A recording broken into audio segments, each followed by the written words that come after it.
Well, we extend a very warm welcome to everyone. We're very happy that you were able to make it for our webinar today. My name is Jim Luttrell from Socios Digital Marketing. I'll be your moderator. We're very happy to present this information about the future beyond G7 and how the new ISO printing standards will affect and impact your business.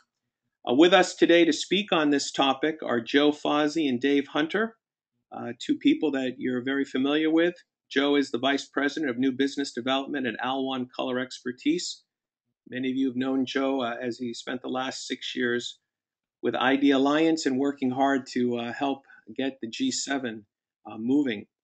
We also have with us Dave Hunter, who is a recognized color consultant in North America. He spent the past 20 years helping companies get their printing issues lined up and helping printing companies. So they're both very adequately qualified to speak on this. And I'd just like to welcome both of you to this webinar. Thank you, Jim. It's Joe Fozzie. I want to say hello to everybody out there. And again, thank you for joining us this morning. And we're all excited about what we got to talk about today. I think the future is very bright in regards to G7 and beyond. And hopefully the information that I show you and then the demonstrations that Dave is going to have will broaden your horizons. So I'll let David say hello. Hello, everyone. Thanks for coming. So before we begin, we just have a few housekeeping points. You're all in mute mode. We have a great attendance, but we will have you in mute. However, if you have any questions during the presentation, I'll be moderating these questions and reviewing them. And at the end, we'll have a Q&A session and we'll be able to discuss them that way. So feel free to use your drop down where it says questions and type in anything that you may have for a question for this panel. So Joe, go ahead and we're happy to have you start. Thank you, Jim. And like I said, thank you everyone for joining us today. We've got a great audience, and we were going to get us an idea who is where we are and who's on with us. We had a couple of poll questions. Jim, can you help us with those?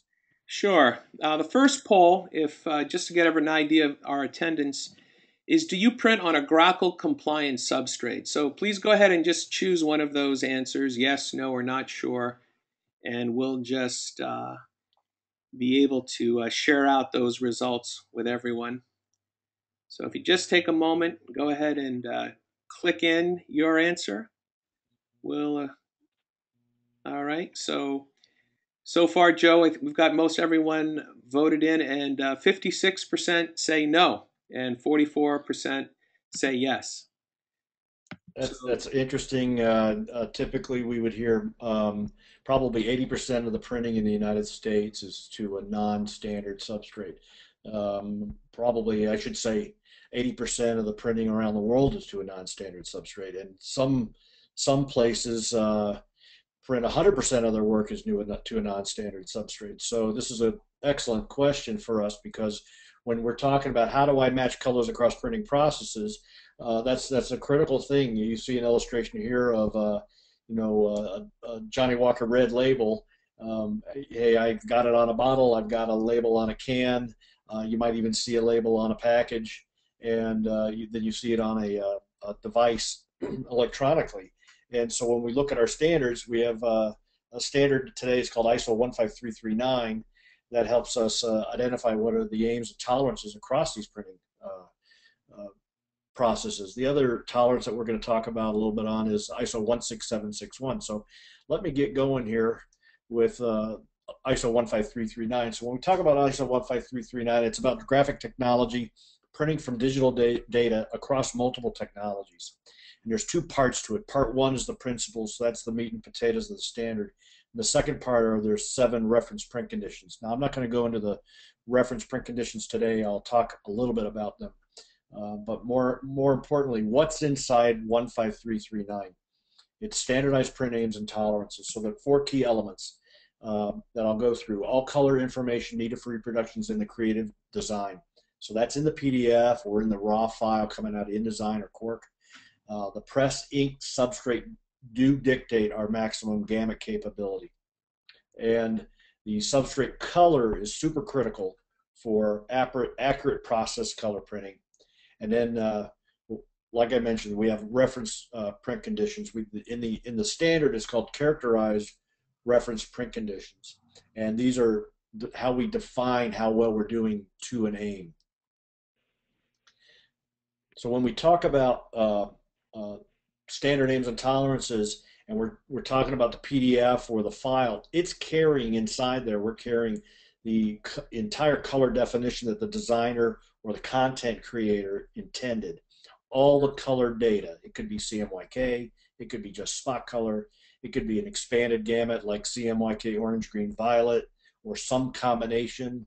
All of those are defined in the PDF today. Typically, we would see people outputting either a PDF X 1A or even an X4. If you're in the publishing market, you're most likely outputting at the newer PDF X series. So at the design stage, and a good example would be in the packaging environment, the print process may not be known at the design stage. So that is very critical for us, when we're looking at print is, I know I have a job. I know it's going to be this many colors. I just don't know how it's going to be reproduced. So that's one of the things inside the ISO standard that we've identified as a critical point. The second point that I want to draw up here is when we talk about aims. Now this is a diagram of the 7 reference print conditions, or the characterized reference print conditions that are in ISO 15339 Part 2. But more important is that we need to understand is that the maximum color gamut is defined by the actual press condition. And that actual press condition is the press, the ink, and the substrate. It's that combination that helps us define what is normal for that press condition. That is very, very important. You can never print a grackle if the substrate, you can't print to a grackle aim if the substrate can't hold the color gamut, or your ink sets won't carry that. Or including, if you see this very large gamut here, this is RPC 7, which is extremely large. Some presses may not be able to hit that, but other new digital devices can. The other part that I want to touch on is the substrate color. The substrate color may not match your proof, or it may not even match the white point and the color points that are inside any one of these color gamuts. This is really important. So inside 15339, there's a section for substrate corrected colorimetric aims, and it's an adjustment. How can we adjust? The basic rule is that we can adjust it based on these rules of greater than 2 but less than 5 delta E 2000. So what it's saying is if your white point of the substrate that you're printing on falls within the target aim, fine, you're going to be okay. But if you need to make an adjustment, greater than 2, less than 5 delta E 2000, we have the math that we can adjust for that variance in the substrate. Anything beyond that, and I'm going to let David talk about some of that, anything beyond that, we may need to do something unique, and that's really targeting or drilling into a actual press condition where a lot of people will fall in today's world, especially with all the new papers that are coming out, or even the styrenes, etc., plastics that we're being asked to print on. So when we talk about the characterization reference print condition that precisely defines the color on the press, we can apply G7, we can apply substrate correction rules. The critical point is our solids, overprints, gray balance are compliant against the actual press condition, along with we use tolerancing coming out of TR016 for compliance to our the client, the end user requirements for what their tolerance for print quality are. One of the things I want to leave with you folks is that there's no guesswork when it comes to printing color today. We don't guess, we manage it, we predict what's going to happen on press. So these are all designed. All these color gamuts you see here start from cold set news, and they go all the way out to a very large expanded gamut. When we have good G7 compliance in here, we have good the right kind of papers and substrates and inks, we know we can predict color, and the tools that are inside 15339 help us do that. So when we talk about ISO 16761, that title of that is called Graphic Technology Printing Workflows, Definition, Requirements, and Testing Conditions. This was written for commercial print as the first step. The next one, -2, I believe, will be for package printing. But inside there are three critical things that we want to identify. It's the 3 C's of an ISO workflow. So there's a color definition where we go back into the PDF, what's in the design, the color reproduction, how we're going to manage that reproduction on whatever print process that we're going on. And then the third thing is the color conformance. How well am I doing to that aim? And so in color conformance, we apply our aims and tolerances to know, am I conforming, am I passing? So if you're in the G7 world, you know about pass, you're very familiar with the pass-fail requirements for G7 gray or G7 grackle or G7 targeted. So when we talk about our products today, on our solutions that help us do that, our Alwan Color Hub solution is a color conversion software. We can take any color space in and transition that to any color space out for the desired printing process. This is critical. Inside Color Hub, we normalize the PDF to maximize our printability of the file, and then we can also apply ink savings, GCR ink savings, if needed and necessary. So we typically see some huge benefits. Any color space in, so it can be RGB in, CMYK out.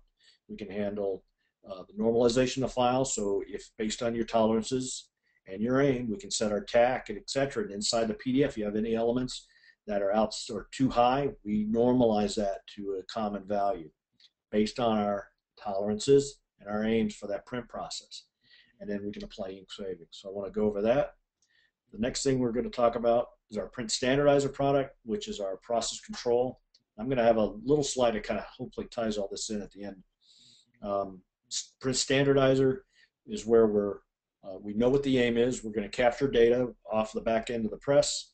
We're going to ingest that. We're going to compare what we're getting against the aim that we're pointing to on press, and we're going to be able to make adjustments like substrate correction. We're going to know if I need to G7, because it's a G7 compliant tool for generating NPDC curves, and we can point to any type of ISO standard, ISO 12647 series or 15339. So today we're talking about 15339. We'll honor any spot color conformance, and it gives us real-time monitoring and reporting. So our color accuracy and our precision is managed through our Alwan Print Standardizer software package. And the third thing I want to talk about is, it's a very simple tool. It's our print verifier. David's going to show you this, and it's about print and color control and conformance. It's a very simple tool. We can very quickly measure a control strip, and it'll tell us how we're doing against that aim. A very simple pass-fail. So let me show you our last slide. This is the slide I like. This kind of tells the big picture. So it's, you know, when we look at a lot of printing that's done in the United States, there are multiple print processes under one roof. Our product can connect with every one of the types of print processes. Our print verifier, by the way, is a standalone unit, but our standardizer product, it can connect, even though it can connect with verifier, it can connect with the IntelliTracks, measure color, spot on. We can ingest data from just about any capture device, including handheld instruments or scanning instruments. So when we look at this diagram, what we like about it is I can manage the pre-press functions coming in, file out, color space in, color space out, and I'm prepping the work for the press. When I'm on press, we use our standardizer product to help the press operator know that everything that they're producing is sellable color. It's going to pass. And then we have some simple tools to either capture the data with verifier. Verifier is actually really good for if you want to validate a proof is compliant to Grackle or Swap or FOGRA. So this kind of ties everything in. I'm going to hand it over to David because he's going to walk you through a couple of short little tutorials. David? Thanks, Joe. So to carry on where Joe left off, I'm going to show two quick tutorials, one with Print Verifier and one with Print Standardizer to help you see how these products tie together. And I think what's really critical about both Print Verifier and Print Standardizer is that they're extremely flexible. They work with any color bar. They work with any measurement file. They work with virtually any measurement device. They work with any printing aim. So you can define a printing aim as a industry target like Grackle. You can build your own custom ICC profile for situations where you're not printing on a Grackle compliant substrate. You can build your own profile for that condition and use that as your printing aim. It's extremely flexible in terms of how you set it up. And in addition, it has a completely customizable assessment capability. So you can define what constitutes a pass or a fail based on your color tolerance and what your customer's color tolerances are. So in this way, it's very flexible. And what I'm going to do is start with Print Verifier. And Print Verifier would typically sit as a dashboard application. You can measure data directly into Print Verifier, and you can see here's my G7 system qualification. Little teaser for you, with Print Verifier, we have a process that's accepted by ID Alliance, so you can measure in a color strip which is less than a ½ inch wide and about 14 inches long. So you can put it on your press sheet, you can scan it in, and if it's really rows 4 and 5 in the P2P target, if it passes G7 conformance, you don't have to do a dedicated print run to re-up your G7 yearly qualification. You can use this strip with our product and verify that your press is printing G7 without ever doing a dedicated print run. What I'm going to do now is show the ability to bring in a P2P, and like I said, it takes in virtually any type of text file. So we've actually got data which is made up of as few as 15 strips that will assess G7 conformance. And as soon as I import the file, and this is what the operator would see if they did a scan, as soon as they finish their scan with whatever measurement device they're using, they would immediately get a pass-fail report. And we can open up this report and get details in terms of how I'm doing. So you see in this report, my assessment criteria is G7 grayscale production verification. And as it opens up, it's showing me that I have both normative information and informative information, meaning that any of these elements under informative, like TVI, could have failed, and the sheet still would have passed because all the normative aspects passed. And here it's showing us the circle of tolerance for my cyan, magenta, yellow, and black, and the X represents where the ink is. The arrow represents which way that X is going to move with increasing density. So you can see that I could actually increase the density of my cyan and get a lower delta E. This helps communicate to the press operator, who typically understands up and down, what they need to do to get the ink to the optimum level. Now, we're sellable now because all 4 X's are within the tolerance. If we go to page 2, this is all my G7 information, and this is a G7 certified product, so it tells me everything I need to know about G7. And as we go on, it's all relevant to the data that you're giving it. Since I gave it a P2P, there's a lot of data here. In fact, all the patch information of the P2P is on this report. So you can drill down as deep as you want to get with this data to see how how your device is performing. Now, just as easily, I'm going to change my assessment criteria to Grackle proofing aims, which is based on ISO 12647-7, as you see here, and I'm going to analyze the same data against the proofing aim, and the proofing tolerance is tighter than the print production tolerance, because a proofer typically is more accurate, more precise than a printing press. The tolerances that Grackle and ID Alliance came up with is a tighter ring, or a tighter set of criteria. And in this case, the same data that passed production print criteria fails proof criteria. And again, I can open up my report and see the details, but the idea here is very fast, very easy, and it tells you what's going on. In addition, it has the ability to export your data automatically.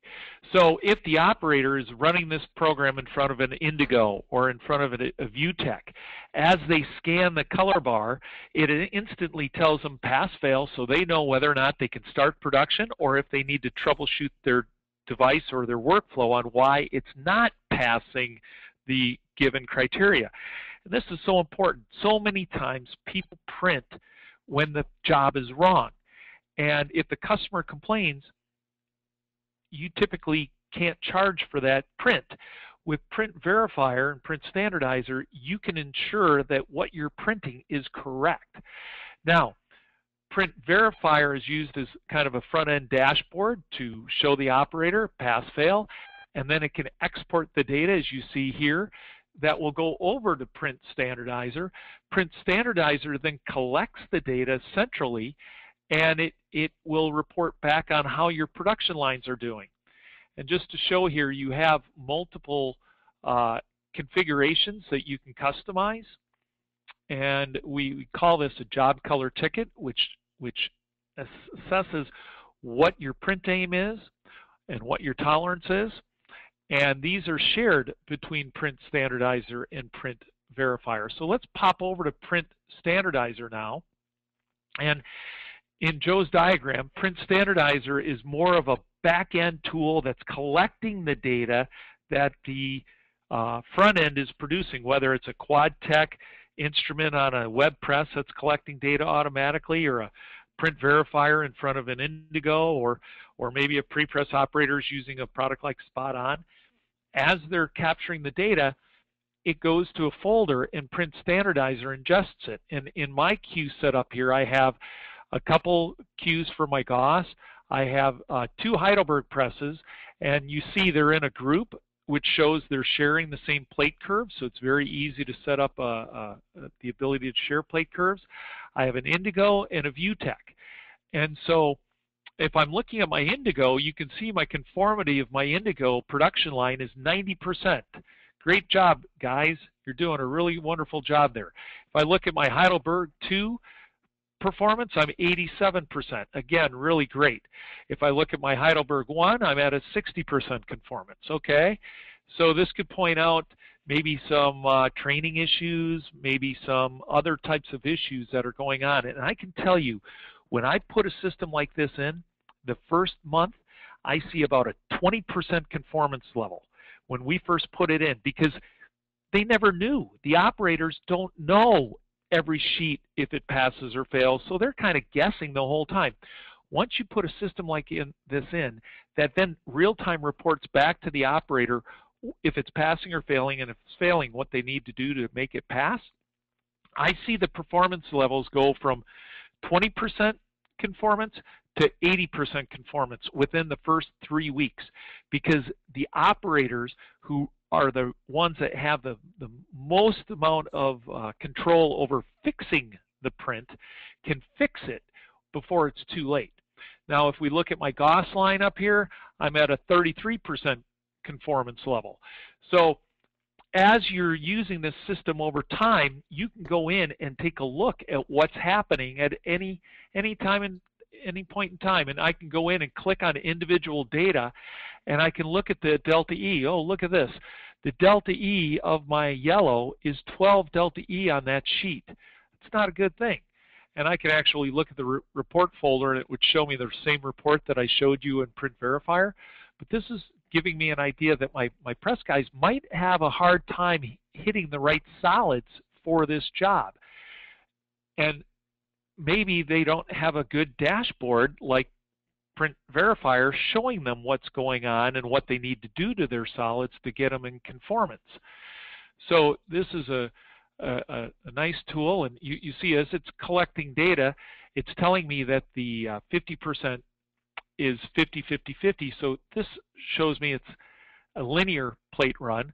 And then here, where the plate values go 46, 44, 48, 47, this is where Print Standardizer iterated a new G7 plate curve, and it can do it. It doesn't need a P2P to do this, which is really great. It can use a 48 patch color bar with 39 NPDC patches on it, which can be read in 2 strips with an I1 to automatically iterate the plate curve to bring it into conformance. And you see that my conformance after my plate curve is perfect. So yeah, we ran a number of jobs with a linear plate curve that wasn't quite perfect, but now with the new plate curve, I'm batting 100%. And we can go in and actually take a look at what that plate curve looks like, and here it is. And one of the beauties of this program is that you don't need to start linear. This is a huge benefit. You can put Print Standardizer into an existing workflow, whether it's an Indigo running a 075 LUT or whether it's a Gauss press running with a harmony curve. You can import the existing harmony curve that you're running every day, start capturing data, and then let Print Standardizer iterate the new curve. And remember, this data can be on a color strip measurable by an I1, which is a 1/2 inch by 14 inches long, which ideally you want to put in line with the ink key, but we have how-tos that describe this whole process. So in this way, Print Standardizer can then iterate the curve, bring your press back into line so that you have your assessment where you need it to be. And what I'd like to do now is show you a little bit about the JCT. The JCT is the job color ticket, and this allows you to do customization on the ticket based on ISO 15339. So as I go into my job color ticket, you see that I have my device definition, and then I have my printing aims, and I can go in. If I go to my I've got a step 1 here. When I first get companies set up on Print Standardizer, like I mentioned earlier, the operators oftentimes have a hard time hitting the right solids, especially when they're printing on non-standard substrates. So we can have a job color ticket which rewards the operators to just get the solids right. So I'm going for aims of process control with substrate correction. So my process control is I'm aiming for grackle. My substrate correction is automatically applied. So if I'm running on a really blue paper, it will automatically figure out the new aim points for my cyan, magenta, yellow, and black based on this blue paper. It won't use the LAB values that are in this grackle profile. It's going to substrate correct them. So it guides the operator to the right numbers.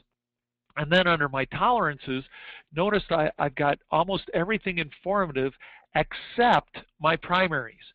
So this motivates the press operator. I'm going to give him a pass if he just gets his solids right. If he gets his solids right, he gets a pass, and then everything else is just informative. So even if everything else fails, he'll still get a pass if he gets the solids right. Now, as we educate them and migrate them up the path, we've got a step 2 for evaluation, and then we've got our different G7 assessment criteria. So I can say G7 Grackle NPDC with TVI reporting. So this is informative for my solids and my overprints, but it's informative for my TVI, but it's normative, so it'll fail on the G7. So all these aspects are, as I'm showing, very flexible. Now let's flip over to an Indigo JCT. So if I go to my Indigo and I go to the JCT here, you'll see that I have the ability to change my aims if I want, and I can go in and choose device build colors. So in this way I can assess spot colors. If I had a Indigo 10,000 and I actually had a spot color unit on here, I could load my spot color library and tell it exactly what the spot color was. If I have an Indigo without spot color capability, I could do a device color build. And in this device color build, I can tell it what the tolerances are and what the aims are for the given spot color. So whether or not it's a Coca-Cola Red that has to be this certain combination of ink, and it will tell me whether or not it passes or fails. So when we talk about beyond G7, we're talking about ISO 15339 and how it goes beyond what G7 did in terms of incorporating spot colors, incorporating device build colors that have to be a certain build on a certain process on a certain substrate. And the architecture that Alwan's built here between the Alwan Color Hub for normalizing the color from any color space to any color space, because remember, if you're printing on a non-standard substrate, you can't expect the customer to color separate that file for that substrate. Color Hub will do it automatically, so it'll color convert however the customer built the file on the fly for your substrate, and then Print Verifier will assess whether it's right or wrong, and Print Standardizer will help correct it by either building a new harmony curve for your Kodak Printergy workflow, or a Indigo LUT for your Indigo, or a Zycon LUT, or a EFI LUT, what have you. All of these types of devices are supported through this architecture so that you can maintain your devices and know at all times that your devices are printing correctly. So that's what I wanted to cover. I'll hand it over to Jim for any questions that people might have asked. Okay, great. Dave, thanks very much for a great presentation. Joe, you as well. Now you have an opportunity to type in any questions that you might have for Dave or Joe. So feel free to go ahead and do that, and then we can review them as they come. Joe, while the questions are coming in, did you want to explain a little bit about the opportunity that the audience has to get the 30-day trial version of the software?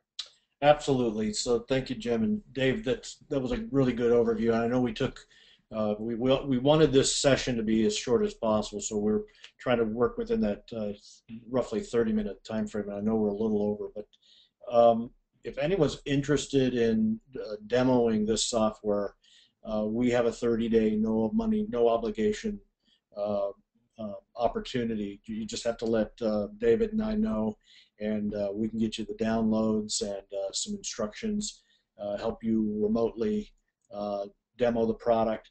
One of the things that we wanted to, we talked about what is the future G7. Well, it's G7 plus, and it's really taken, we've automated all of that technology inside of software to help us manage our business. So that's something I want you to think about, is how do I manage my business on press? When Dave talked about, we've got the Color Hub product, well, what we're doing is we're making sure that that file is printable to your aim, okay?